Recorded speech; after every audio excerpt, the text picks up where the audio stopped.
Excuse me. प्रिया, yes. आ जाओ। Dad ने phone करके बताया था। छोटा नाम सुनकर मैंने सोचा कि लड़की भी छोटे कपड़ों वाली होगी। कोई बात नहीं, तुम्हें इस तरह साड़ी में देखकर मुझे अपनी माँ की याद आ गई। वैसे तुम्हें हमारी अग्रीमेंट के बारे में तो पता है ना? कैसी एग्रीमेंट? हमारी मैरिज अग्रीमेंट। Marriage agreement? उन्होंने तो कुछ नहीं बताया। घबराओ मत, सिंपल कंडीशन है। देखो, हमारी शादी बाकी आम शादियों जैसी ही होगी, लेकिन हम पति पत्नी होंगे सिर्फ 1 साल के लिए।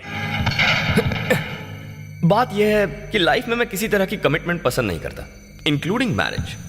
और अगर इस 1 साल में तुम पसंद आ गई और मुझे ऐसा लगा कि तुम्हारे साथ पूरी जिंदगी बितानी चाहिए, तो मैं अग्रीमेंट कंटिन्यू करूंगा। That's my condition. इतनी देर से मैं ही बकबक कर रहा हूं, तुम भी तो कुछ कहो ना। तो आप सीधे सीधे क्यों नहीं कहते कि मैं आपको अच्छी लगी और आप 1 साल के लिए मुझे अपनी रखेल बनाकर रखना चाहते हैं? रखेल? रखेल मतलब? फॉरेन में पढ़कर आए हो ना, इसीलिए रखेल का मतलब नहीं जानते। रखेल को तुम्हारी भाषा में कीप कहा जाता है। क्या मैं कोई बच्चा हूं जो कीप और वाइफ का फर्क नहीं समझूंगा? मेरा मतलब वो बिल्कुल नहीं था। अरे शादी में वो काला सा धागा पहनते हैं ना, क्या कहते हैं? सूत्र। मंगलसूत्र भी पहनाऊंगा, पर शादी का हमारा बंधन होगा 1 साल का। 1 साल के लिए मुझे अपनी टेम्पररी बीवी बनाकर रखना चाहते हो? सुनो, रुको 1 मिनट। तुम फालतू में टेंशन लेकर चिल्ला रही हो। मेरे डैडी ने जैसे शादी के लिए मजबूर किया, वैसा मैं नहीं करूंगा। अगर शादी नहीं करनी है तो तुम मना कर सकती हो और वापस जाकर डैडी की पीए का काम संभाल सकती हो। क्योंकि मैं आपकी कंपनी में काम करती हूँ तो इसका मतलब ये नहीं कि मैं आपकी और आपके पिता की हर नाजायज मांग पूरी करूँ। मुसीबत में हम अपना घर बेच सकते हैं, घर का सामान बेच सकते हैं, लेकिन कितनी भी मुसीबत आने पर हम पैसे के लिए खुद को नहीं बेच सकते। आप किसी और को ढूंढ लीजिए।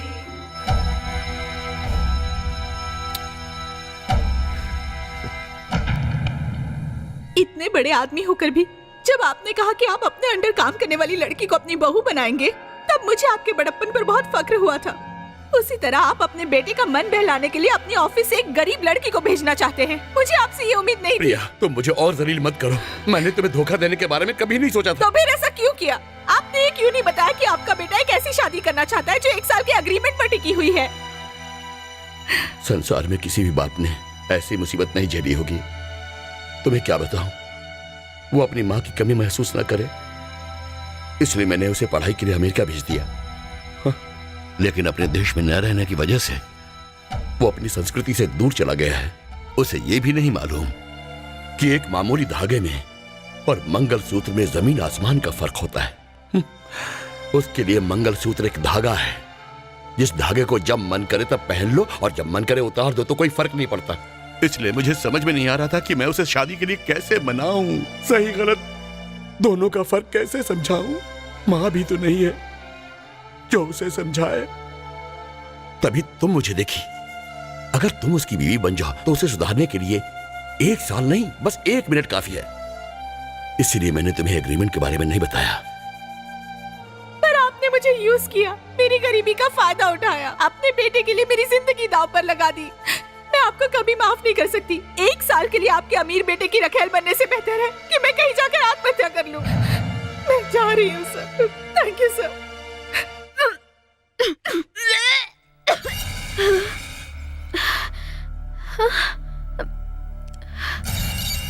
दीदी, नाराज मत होना, मुझसे बहुत बड़ी गलती हो गई। दीदी, मुझे माफ कर दो। जयंती, ये क्या कर दिया तूने? पहले से इतनी प्रॉब्लम चल रही है, पता है ना? और तूने कल मुही कुलच्छनी, ये तूने क्या किया? मैंने इसे छोड़ो, क्या कर रही हो तुम? लोगों को पता चल जाएगा। इसने ऐसी गलती की है कि समाज में छुप ही नहीं सकती। ये सब तेरी वजह से हुआ है। खुद तो ससुराल से आ गई और छोटी बहन को भी बिगाड़ दिया। कब पीछे छोड़ेगी? और ये शादी हुई नहीं और उससे पहले ही गर्भवती हो गई है। मैं मर क्यों नहीं जाती? तब जाके मुझे शांति मिलेगी। दीदी, दीदी, दरवाजा खोलो। शंकर, दीदी दरवाजा खोलो। दीदी दरवाजा खोलो। दीदी, अरे हटो, मैं दरवाजा तोड़ती हूँ। लाओ, मैं तोड़ता हूँ। दीदी,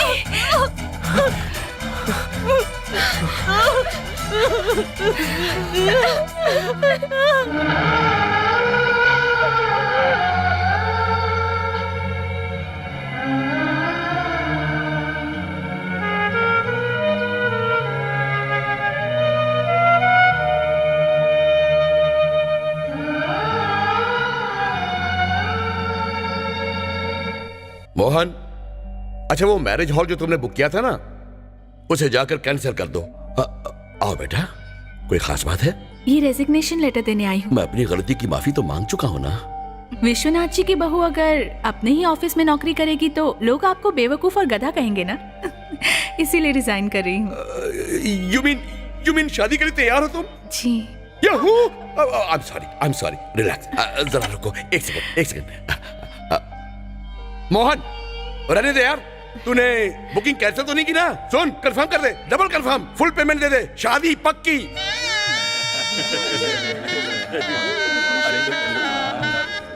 अरे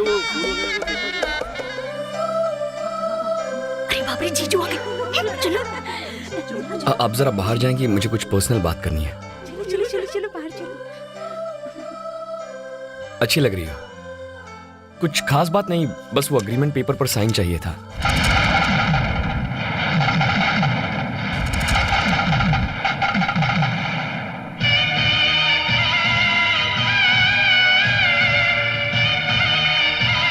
अगर सब सही है तो बस साइन कर दो।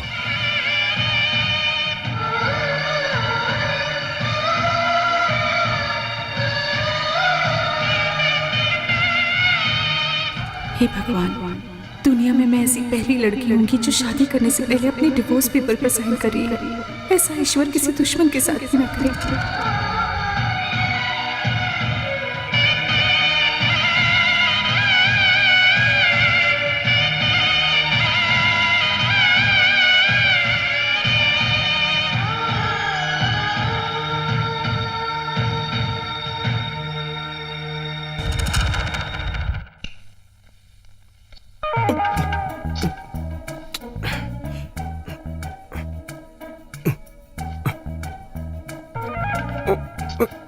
अरे यार,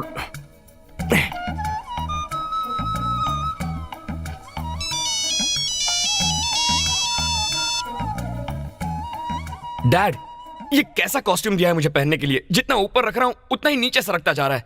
क्या एडजस्ट कर लूं? डैड, आप और क्या क्या एडजस्टमेंट करवाएंगे? डैड, बेडरूम में किसी ने मिठाई की दुकान खोल दी है। क्या कह रहे हैं? ये सब मेरे लिए? डैड, इतनी मिठाई खाऊंगा तो सुबह तक डायबिटीज से मर जाऊंगा। आपको फर्क नहीं पड़ता? Dad,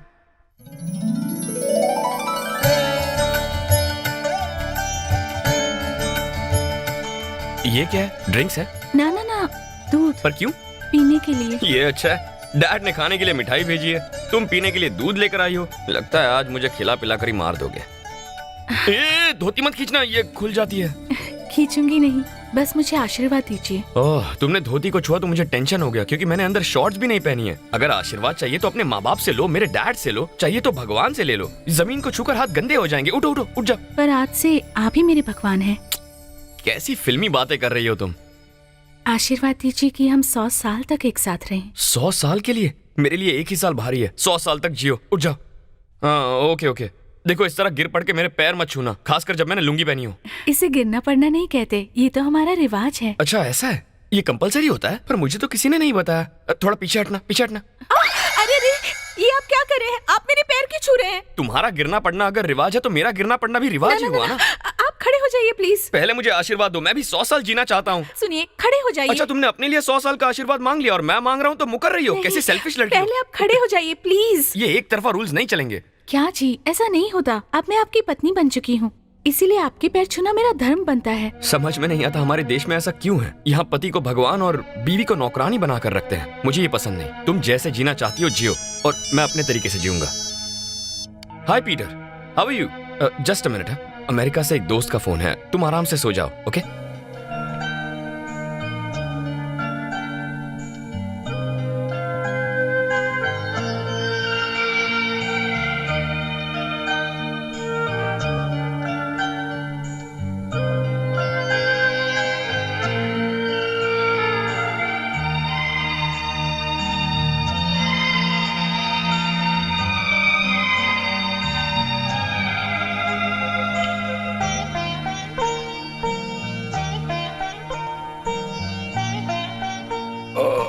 good morning sir. Good coffee. Sir नहीं, पापा कहो मुझे। गुड मॉर्निंग पापा। गुड मॉर्निंग बेटा।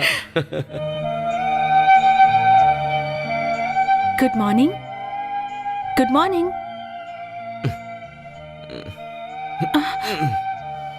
Good morning. Coffee? Sorry, coffee पीने की आदत नहीं है मुझे। तो क्या दूध दूं?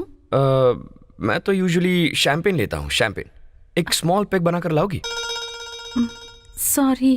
प्रिया, ये देना जरा।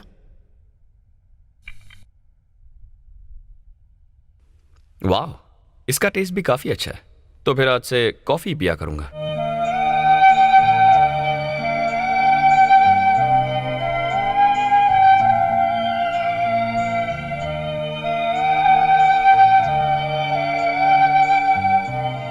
ये क्या रामू काका, क्या हो गया आपको? क्या हुआ? ब्रेकफास्ट इतना टेस्टी लग रहा है आज। अरे विजय, ब्रेकफास्ट रामू ने नहीं, बहू ने बनाया है। खाना बनाना भी जानती हो? मैंने तो सोचा ही नहीं था। प्रिया, मैंने इतना टेस्टी ब्रेकफास्ट पहले कभी नहीं खाया। बहुत बढ़िया है। अगर ऐसे ही खाता रहा तो मैं भी डैड जैसा बन जाऊंगा, टेडी बेयर। ये सिर्फ खाना बनाने में ही नहीं, बिहेवियर में, सिंसियरिटी में, हर काम में ये लड़की नंबर 1 है। इसीलिए तो मैंने इसे अपने बहू के लिए सेलेक्ट किया है। तब तो आपने बहुत बड़ी गलती कर दी। आपने हमारी शादी करवा के प्रिया का बढ़िया टैलेंट वेस्ट कर दिया। प्रिया अगर अमेरिका गई होती ना डैड, तो किसी 5 स्टार होटल में हेड शेफ तो बन ही गई होती। आपने तो प्रिया का फ्यूचर स्पॉइल कर दिया। तमीज से बात कर। क्या कर रहे हैं आप? ऐसा मैंने क्या कह दिया? अभी भी कुछ नहीं बिगड़ा। अगर हम 3 स्टार होटल खोल दें तो प्रिया हेड शेफ की नौकरी जरूर संभाल सकती है। बिजनेस भी अच्छा होगा। क्यों प्रिया, मैं सही कह रहा हूं ना? बताओ डैडी को।